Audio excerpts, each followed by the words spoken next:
Dear brothers and sisters in the Lord, ప్రభునందు ప్రియమైన సహోదరి సహోదరులారా, today's verse for our meditation is taken from the book of Isaiah, chapter 9, verse 6. ఈ రోజు మన ధ్యానం కొరకు యెషయా గ్రంథం 9వ అధ్యాయం 6వ వచనం నుండి తీసుకొనబడింది. For unto us a child is born, unto us a son is given, and the government shall be upon his shoulder. ఏలయనగా మనకు శిశువు పుట్టెను, మనకు కుమారుడు అనుగ్రహింపబడెను, ఆయన భుజం మీద రాజ్యభారముండును. A son is given.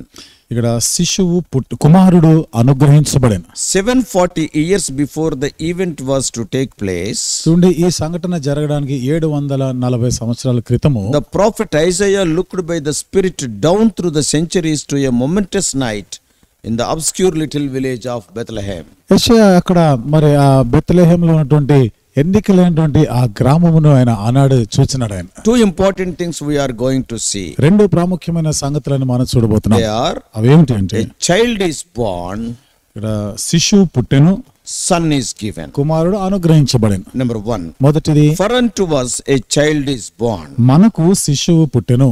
This is looking at that event from human side. ఇక్కడ మనం మానవుని యొక్క కోణం నుండి మనం చూస్తున్నాం.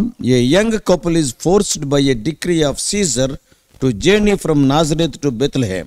ఒక యవనస్తులైనటువంటి ఒక జంట బెత్లెహేంకు వెళ్ళడానికి మరి కైసరు ద్వారా ఆజ్ఞాపించబడి వెళ్తున్నారు. They are going from Nazareth to వాళ్ళు Bethlehem నజరేతు నుండి బెత్లెహేమునకు వెళ్తున్నారు. to enroll for a new taxation to be imposed on the world by Rome.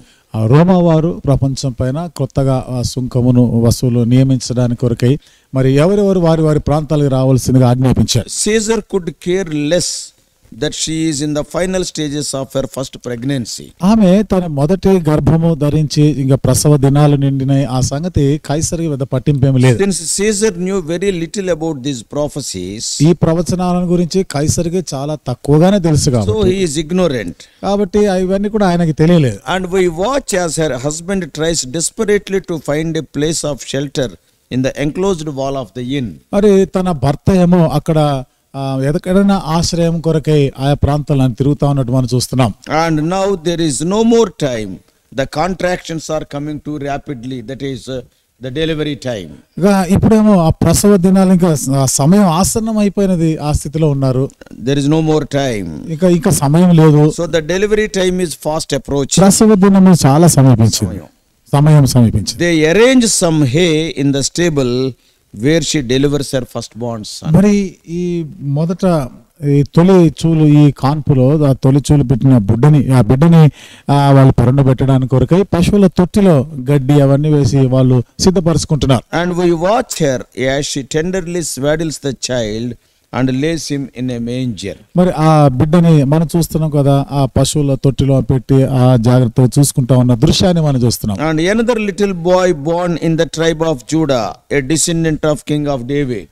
యూదా గోత్రంలో దావీదు యొక్క వంశం నుండి మరొక వ్యక్తి పుట్టినట్టుగా మనం Much చూస్తున్నాం. more, ఇంకా the చెప్పాలంటే husband is not the father of the child. ఆ భర్త ఈ బిడ్డకి తండ్రి కాదు. The young girl is a virgin. ఈ యవనస్తురాలైన ఈమె కన్యకై ఉంది. 9 months previous to this event, మరి ఈ సంఘటనకి 9 నెలలకు ముందు an angel had appeared her saying, దూత ఆమెకు ప్రత్యక్షమై చెప్పింది. that is Luke in 1:28. లూకా సువార్త 1:28. And this at first, as might well be supposed, caused trouble with her engagement. మరి ఇక్కడ ఈ ప్రధానం గురించి ఈ విషయాలు ఇవన్నీ కూడా కొంత ఇబ్బంది కలతబెట్టుంటాయి. But an angel also came to her husband to be and told him to take her as his wife. అయితే దూత భర్త దగ్గర కూడా వచ్చి నువ్వేమి భయపడక ఆమెను నీవు చేర్చుకో అని చెప్తాడు. And the pregnancy is because of God. ఆమెకు గర్భం అనేది దేవుని వలన వచ్చినది. So they call his name Yeshua, that is in Greek Jesus. కాబట్టి గ్రీకులో యెషువా అనేటువంటి పేరు పెట్టడం అంటే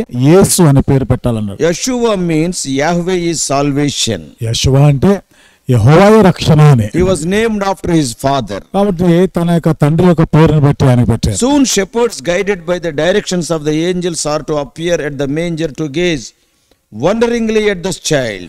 వెంటనే ఆ గొర్రెల కాపులు కూడా దేవదూతలు చెప్పిన ప్రకారముగా వాళ్ళు వచ్చి ఆ పశువుల తొట్టిలో పరుండబెట్టబడిన ఆ బిడ్డని ఆ శిశువుని చూసి ఆశ్చర్యపోతారు. According to the words of the angel, he is to be the savior, Lord Jesus Christ. దూతలు చెప్పిన మాట ప్రకారం ఈ బిడ్డ రక్షకుడైన యేసుక్రీస్తు ప్రభువే. This story is from human side. ఈ చరిత్ర అంతా కూడా ఇప్పుడు మానవుని కోణం నుండి చూస్తున్నాం. A child is born. ఇక్కడ శిశువు పుట్టెను, Like any other child. మిగతా పిల్లలు A పుట్టినట్టుగానే child is born from human side. మన కోణం నుండి మనం చూస్తున్నాం, ఒక శిశువు పుట్టెను. And now from another perspective, ఇప్పుడు మరొక కోణం నుండి చూస్తాం. unto us a son is given. మనకు కుమారుడు అనుగ్రహింపబడింది. So this is from divine side. ఇది దైవికమైన కోణం నుండి చూస్తాం. God had made man for loving fellowship. దేవుడు మానవుని అంత ప్రేమ గలవాడిగా, సహవాసం కలిగి ఉండేవాడిగా సృష్టించాడు. Man turned from God and lost his way. మానవుడు దేవుడి నుండి వైదొలిగిపోయినాడు, దారి తప్పిపోయినాడు. God gave to man the guidelines to come back. దేవుడు మానవుడు తిరిగి రావడానికి కొరకైనటువంటి మార్గం ఏర్పాటు చేశాడు. Some of the men who were professors, that is, they professed to be the smarter than everyone else said.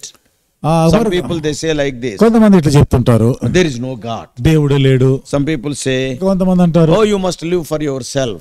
ఏదో నువ్వుగా బ్రతకాలి చాలంటారు. And some other people say, మరి కొంతమంది అంటారు, good and evil are relative concepts established by man. మంచి చెడులు ఇవన్నీ కూడా మానవుడు చేసుకున్నవే అంటారు. But God sent his servants the prophets to warn them, these men lie. అయితే దేవుడు తన సేవకులైన ప్రవక్తలని వీళ్ళందరూ చెప్పే అబద్ధాలని చెప్పడానికి పంపించాడు. If you live for self, you will die. ఇప్పుడు నీవుగా బ్రతికితే నువ్వు చనిపోతావు. Turn to God to find life. కాబట్టి జీవము కనుగొనాలంటే దేవుని వైపు తిరగాలి. So the people engaged in their own lusts were irritated by the prophets, so they abused them, beat them, killed them. మరి వారి సొంత పాపాన్ని ప్రేమించి ఇష్టపడ్డ వారు ప్రవక్తలు హెచ్చరించినప్పుడు వాళ్ళని కొట్టినారు, వాళ్ళని చంపినారు కూడా. They moved farther away from God. దేవుని నుండి ఇంకా దూరం వెళ్ళిపోయినారు. Others came and established themselves as more spiritual than others. ఇతరులేమో ఇంకా ఇతరుల కన్నా కూడా ఇంకా ఎక్కువైన ఆత్మీయులమని చెప్పుకున్నారు. They claimed to know what God was trying to say. దేవుడు ఏమి చెప్పాలనుకుంటున్నాడో అది They claimed to know, we know it. మాకు తెలుసులే అన్నట్టు చెప్తున్నారు. They said in essence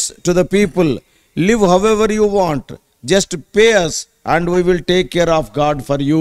Some people said like that. కొంతమంది అట్లా చెప్పారు, మీకు నచ్చినట్టు మీకు ఇష్టం వచ్చిన జీవితం జీవించండి, మీరు ఏదైనా మాకు చెల్లించండి, మాకు ఇవ్వాల్సింది మీ పక్షంగా మేము దేవునికి అది ఇస్తాంలే అంటారు. Those who pretend to lead people to God were blind. కాబట్టి అట్లా ప్రజలు దేవుని యొద్దకు నడిపించేవారు గుడ్డివారే ఉన్నారు. Man was now hopelessly lost. ఇప్పుడు మానవుడు ఎంతో నిరీక్షణ లేని స్థితిలో ఎంతో నష్టపోయి ఉన్నాడు. That's why అందుకనే a son is given. కుమారుడు అనుగ్రహించబడ్డాడు. God so loved the world that he gave his only begotten son. దేవుడు లోకమును ఎంతో ప్రేమించి తన ఏకైక కుమారుని మనకు అనుగ్రహించాడు. Here in his love, not that we loved God, but he loved us and gave us his son. ఆయన ప్రేమను చూడండి, మనం ఆయనను ప్రేమించినామని కాదు, కానీ ఆయనే మనలను ప్రేమించి తన కుమారుని మన కొరకే ఆయన అర్పించాడు. He offered his son as sacrificial offering for our sins. ఆయన తన కుమారుని మన పాపముల కొరకే బలి అర్పణగా అర్పించాడు. Today there are many professors even today. ఇది నాన్న ఇంకా చాలా మంది ఇట్లా చెప్పేవాళ్ళు There ఉన్నారు. are still many religious leaders. ఇంకను మతపరమైన నాయకులు ఉన్నారు. They are blind, seeking to lead the blind. వారు గుడ్డివారై ఉండి గుడ్డివారికి దారి చూపించేవారు ఉన్నారు. The only way to God is through his son. దేవుని యొద్దకు రావడానికి ఏకైక మార్గం ఆయన కుమారుని The ద్వారా. only way to eternal life is through his death. నిత్య జీవానికి ఏకైక మార్గము ఆయన మరణం ద్వారా. So he is given 5 wonderful names in Isaiah 9:6. కాబట్టి యెషయా గ్రంథం 9వ అధ్యాయం 6వ వచనంలో ఆయనకు 5 అద్భుతమైన పేర్లు He పెట్టబడ్డాయి. is wonderful, ఆయన అద్భుతకరుడు, Counselor, ఆలోచనకర్త, Mighty God, బలవంతుడైన Everlasting Father, నిత్యుడగు తండ్రి, Prince of Peace. సమాధానకర్తగా. The whole life of Jesus is summarized by prophet Isaiah in these 5 titles. యేసుక్రీస్తు ప్రభువారి జీవితం అంతా కూడా యెషయా ఈ 5 పేర్లలో, ఈ 5 బిరుదుల్లో దాన్ని సంక్షిప్తంగా చెప్పినాడు. First name is మొదటి పేరు Wonderful. ఆశ్చర్యకరుడు. He is wonderful in his birth. తన పుట్టుక ఆశ్చర్యకరమైన. None was born like him to a virgin. ఎవరు కూడా ఆయన వలె ఒక కన్యకు పుట్టినవారు లేరు. Secondly, he was a counselor in his teenage. రెండోది ఆయన యుక్త వయసుకు వస్తున్నప్పుడు ఆలోచనకర్తగా He ఉన్నాడు. argued even with the masters of the law of those days in his young age. ఆయన తన యవన ప్రాయంలో అంటే బాల్యంలోనే ధర్మశాస్త్రంలో పండితులైన వారితో ఆయన వాదించాడు. And thirdly, in his ministry, మూడోది ఆయన ఒక సేవా పరిచర్యలో he proved himself as a mighty God. ఆయన బలవంతుడైన దేవుడుగా నిరూపించాడు. None did the things which he did. ఆయన చేసినట్లుగా ఎవరునూ చేయలేదు. He healed the people who are suffering from genetic diseases, terminal diseases, temporal diseases. కాబట్టి ప్రాణాంతకమైన వ్యాధులతో, పుట్టుకతో వచ్చినటువంటి వ్యాధులతో, మరి ఇలాంటి తాత్కాలికమైనటువంటి వ్యాధులతో బాధపడుతున్న వారందరినీ బాగు He చేసినాడు. drove out the demons. దయ్యములను వెళ్ళగొచ్చినాడు. He raised the dead to life. మరణించిన వారిని, చనిపోయిన వారిని బ్రతికించాడు. And fourthly, నాలుగోది, through his resurrection, he proved himself as an everlasting father. ఆయన పునరుత్థానుడై నిత్యుడగు తండ్రిగా రుజువుపరుచుకున్నాడు. Death could not hold him or bind him. మరణం ఆయనని బంధించి He ఉంచలేకపోయింది. is victorious over death. మరణం పైన విజయశాలి అయినాడు. And fifthly, ఐదవది, when he comes the second time, రెండోసారి ఆయన వచ్చేటప్పుడు proves himself as the Prince of Peace. సమాధాన అధిపతిగా ఆయన Oh, నిరూపించుకుంటాడు. what a God. ఎంత గొప్ప దేవుడు ఆయన. Today, let us worship him for what he has done for us. ఇది నాన్న ఆయన మన కొరకు చేసిన దానికై ఆరాధన Today, let చేద్దాం. us worship him what he is doing for us today. ఇది నాన్న ఆయన మన కొరకు ఏమి చేస్తున్నాడో దానిని బట్టి ఆరాధన Let us చేద్దాం. worship him today what he is going to do for us in future. భవిష్యత్తులో మన కొరకు ఏమి చేయనై ఉన్నాడో అందుని బట్టి మనం ఆరాధన చేస్తాం. A son is given. మనకి కుమారుడు The అనుగ్రహించబడి, son is Lord Jesus ఆ Christ. కుమారుడు యేసు క్రీస్తు ప్రభు. 2000 years ago, he was born as a babe in Bethlehem. 2000 సంవత్సరాల క్రితం బెత్లెహేములో పసిబాలుడుగా జన్మించాడు. He was born for you and for నీ me. కొరకు నా కొరకు He పుట్టినాడు. died for you and for నీ me. కొరకు నా కొరకు మరణించాడు. He rose again for you and for me. నీ కొరకు నా కొరకు ఆయన తిరిగి లేచినాడు. He is going to come again for you and for me. ఆయన నీ కొరకు నా కొరకు మరలా వస్తున్నాడు. May God help us to understand that a child is born and a son is given. శిశువు పుట్టను, కుమారుడు అనుగ్రహించబడను. ఈ మాటలు మనం అర్థం చేసుకున్నటకు దేవుడు సహాయం చేయను. Yeah, he is the son. ఆయన కుమారుడు. He is given means already he is there. ఆయన అనుగ్రహించబడనంటే ఇదివరకు ఉన్నవాడు ఆయన. So Christmas day is not the first day of his life. Christmas దినం అంటే ఆయన తన జీవితంలో అది మొదటి దినం కాదు. No, he is there already. లేదు, ఆయన ఇంతకు మునుపు ఉన్నవాడే. And he is given to us. ఆయన మనకి May అనుగ్రహించబడ్డాడు. God help us to understand these things and enjoy the joy of Christmas. ఈ సంగతులు మనం అర్థం చేసుకుంటూ క్రిస్మస్ యొక్క ఆనందాన్ని అనుభవించలాగిన దేవుడు సహాయం చేయనుగా. Let us pray. ప్రార్థన చేసుకుందాం. Loving Heavenly Father, ప్రేమగల మా పరలోక తండ్రి, how gracious God. కృపగల మా దేవ, Even almost 740 years before your birth, about your birth, Isaiah prophesied. మీరు పుట్టక ముందు 740 సంవత్సరాల క్రితం యెషయా మీ జన్మం గురించి ఆయన ప్రవచించి రాసినాడు. In Isaiah chapter 7 verse 14, he says that you are Emmanuel, God with us. యెషయా గ్రంథం 7:14లో ఇమ్మానుయేల్ అని చెప్పినాడు. దేవుడు మాకు తోడు అని అర్థం. About the virgin birth he mentioned. మరి కన్యక, మరి ఆ పుట్టుక గర్భం గురించి కూడా ఆయన రాసినాడు. And also in 9:6, 9వ అధ్యాయం 6వ వచనంలో a child is born.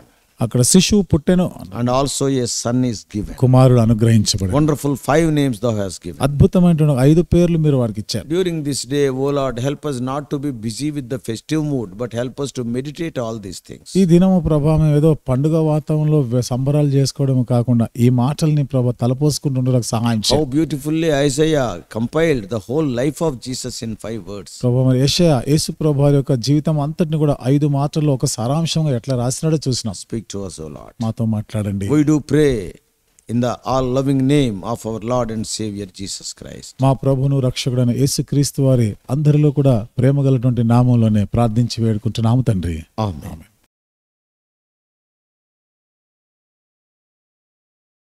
God bless you all. Please subscribe for more spiritual messages on YouTube channel John Victor Hebron.